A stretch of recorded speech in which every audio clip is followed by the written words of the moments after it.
নমস্কার। এরুচর্চা থেকে আমি শিবশঙ্কর দাস বলছি।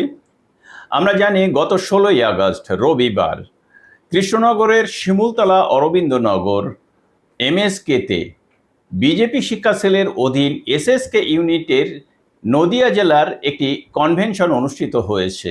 আর সেই নিয়ে আমি এর আগে একটি বার্তা অবশ্যই দিয়েছি, কিন্তু সেই বার্তায় একটুখানি ভুল থাকায় আমি এই ভিডিওর মাধ্যমে একটি সংশোধনী বার্তা নিয়ে আসছি। সেটি হচ্ছে যে সেদিন যে কনভেনশন হয়েছে সেখানে আমি এর আগের ভিডিওতে বলেছিলাম যে সেখানে কোনো কমিটি তৈরি হয়নি।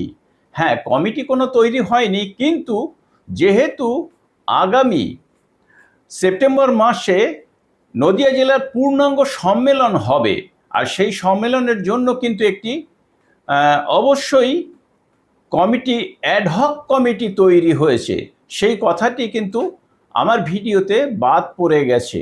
তো তার আগে আমি বলে নিই, সেই দিন যারা মঞ্চে উপস্থিত ছিলেন বা সেই দিন যে সমস্ত অতিথিগণ উপস্থিত ছিলেন তাদেরও মধ্যে থেকেও একজন বাদ পড়ে গেছেন, তার নাম বলতে আমার ভুল হয়েছে, অর্থাৎ সেই নামটি আমার কাছে ছিল না, সেই কারণে আমি উল্লেখ করতে পারিনি।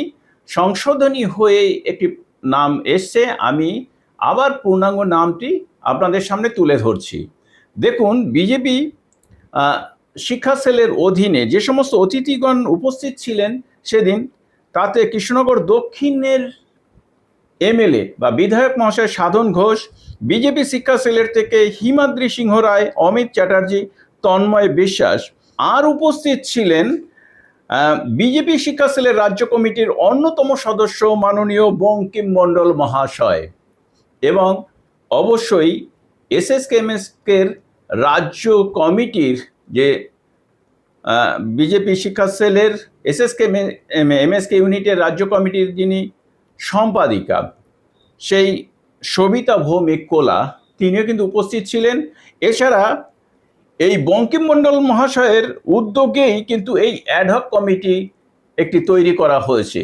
তো আমরা জানি নদিয়া জেলায় দুটি সাংগঠনিক জেলা রয়েছে, তো এই অ্যাডহক কমিটি দুটো সাংগঠনিক জেলা মিলে একটি কমিটি তৈরি করা হয়েছে, যার আহ্বায়ক হয়েছেন দেবব্রত ব্যানার্জি, এমএসকে শিক্ষক।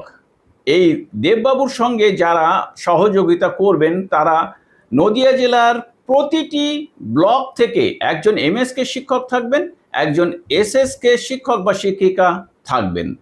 এবার এমএসকেরও শিক্ষিকা থাকতে পারেন, সেটি আলাদা। তাছাড়া কেন্দ্রীয়ভাবে অর্থাৎ নদিয়া জেলার জেলা কমিটির মধ্যে যারা আহ্বায়ক ছিলেন এর আগে, তারা হলেন সজল মুখার্জি, প্রীতম ভট্টাচার্য, শ্যামল ঘোষ, শঙ্কর ঘোষ, সুরেশ পোদ্দার, বুদ্ধদেব সরকার, কুন্তল ঘোষ, কাকলি ব্যানার্জি, টুম্পা ঘোষ, এরা প্রত্যেকেই কিন্তু এই যে অ্যাডহক কমিটি রয়েছে সেই অ্যাডহক কমিটিতে থাকবেন।